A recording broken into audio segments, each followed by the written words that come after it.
A little bit late today, but here.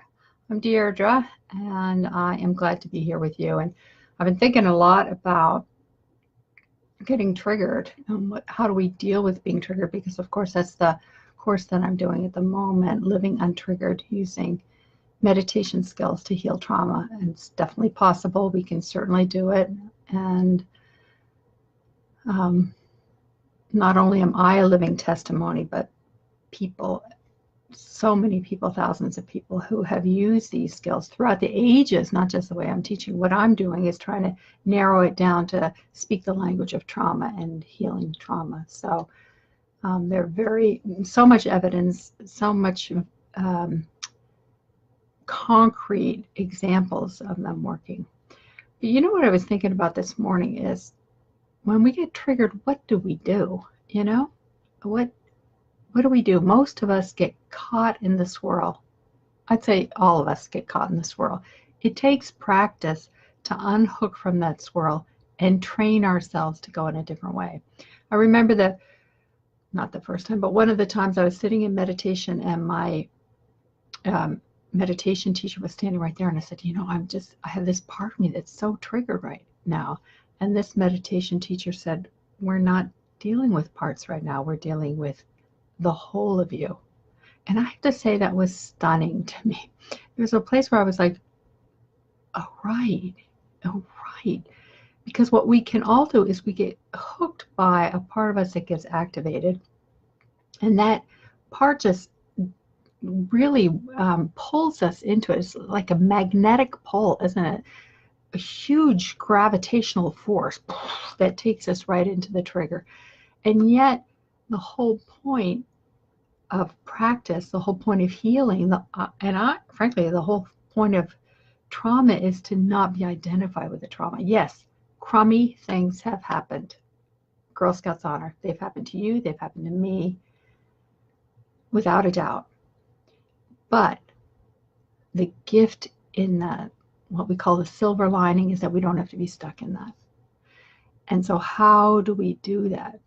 And this is one of the things I discovered in my own meditation retreats, is how to train my body, mind, and heart to not go into the trigger, to maybe even say no to the trigger. But there's a gentler way, a softer way, rather than pushing against the trigger, which puts us in that protest duality, is how do we shift and go toward something else, toward maybe something more kind, softer. Somebody recently in the course said, he's learning how to not get hooked into his shame. And he used to think he had to love himself, but he realized it's through the course that it's actually about giving himself kindness, being a little gentler, a little softer. Chris Germer has always said we need to warm up the process. It's not about a harsh thing at all.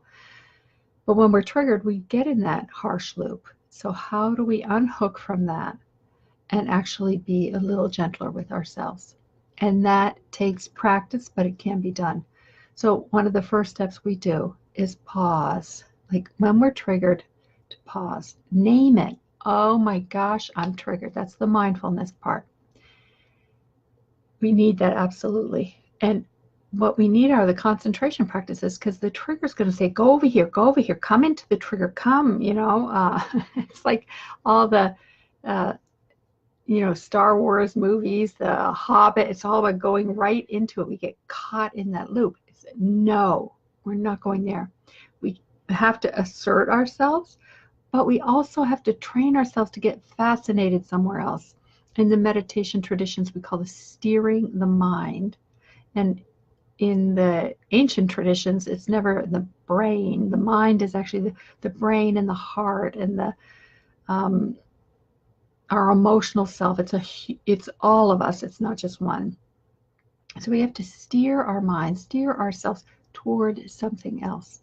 So instead of getting caught up in here, how do we train ourselves to go somewhere else? First, we have to find something that's going to be luscious enough, yummy enough to get our attention, so that we can be captivated by it. But then we also need to narrow the field so we get really close to it.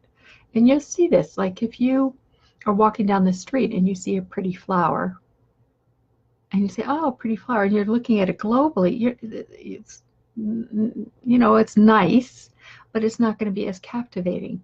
It's when we sit and we look and we deepen into it that we actually move through different stages of concentration to get to the juiciness of it. And in yoga, there's many layers of that we talk about, that we actually begin to find the essence of it. When we do that, when we practice training ourselves to go towards something a little bit more luscious and good, then what happens is the trigger by itself starts quieting down and calming down. And then when we're in a quieter place, then we can address and deal with what the trigger is. So that's my comment of the day. Hi, everybody. Thanks for all the hearts and the love, and that's good. I was caught up in my commentary. Didn't say hi to you all. It's great to be with you, and as always, and I always look forward to hearing what you have to say. I know in the course we've engaged in this conversation of what's the difference between self-compassion and self-pity, and people are finding enormously interesting things to discover about that, and I want to keep unpacking that so we have that. So, hey Donna, hey Gwen, Andrea's here, others are here, I see, so wonderful. And I'll post this and then look forward to hearing what y'all have to say, so we can have a dialogue and a conversation about it. Very great. Thank you, Andrea. Yeah, good for all your healing that you're doing. I know a lot's going on with everybody. Okay. Hey, Martha. Lovely to see you too. And I'll see you in the comments. Great. Thanks, everybody.